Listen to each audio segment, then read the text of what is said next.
Bonjour, je suis Sébastien Lallemand, je suis un nouveau venu ici en Indonésie puisque j'ai pris mes fonctions à l'ambassade de France à Jakarta le 1er septembre 2020.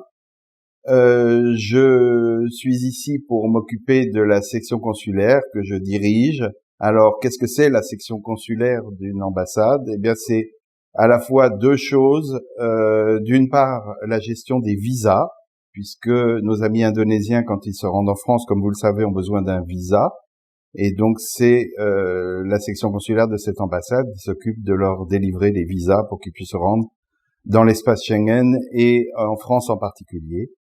Et puis, d'autre part, c'est aussi ce qu'on appelle chez nous l'administration des Français, qui recouvre deux secteurs principaux. D'une part, l'état civil, toutes les déclarations que vous faites quand une naissance, un mariage ou un autre événement de la vie arrive pendant que vous êtes à l'étranger. Ces déclarations se font auprès du service d'état civil de l'ambassade et c'est services d'état civil qui s'occupent de transcrire ces événements sur les registres français. Et puis d'autre part, il y a un autre secteur très important qui est le secteur de la délivrance des titres d'identité et de voyage, puisque nous nous occupons aussi de la délivrance des passeports et des cartes d'identité pour nos compatriotes qui sont expatriés ici en Indonésie. En plus de ces deux tâches principales, il y a un secteur qui malheureusement aujourd'hui a pris beaucoup d'ampleur en Indonésie, qui est le secteur de l'aide sociale.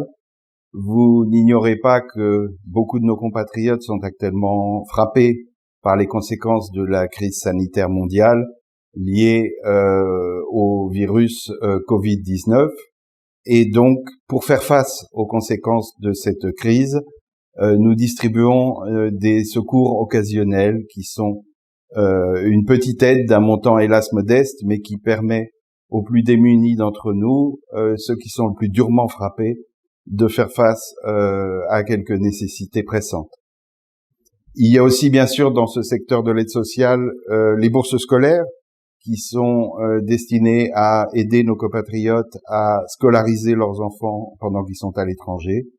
Et puis l'aide sociale plus traditionnelle pour les personnes les moins favorisées, les handicapés, les personnes âgées qui ont des difficultés dans leur vie quotidienne.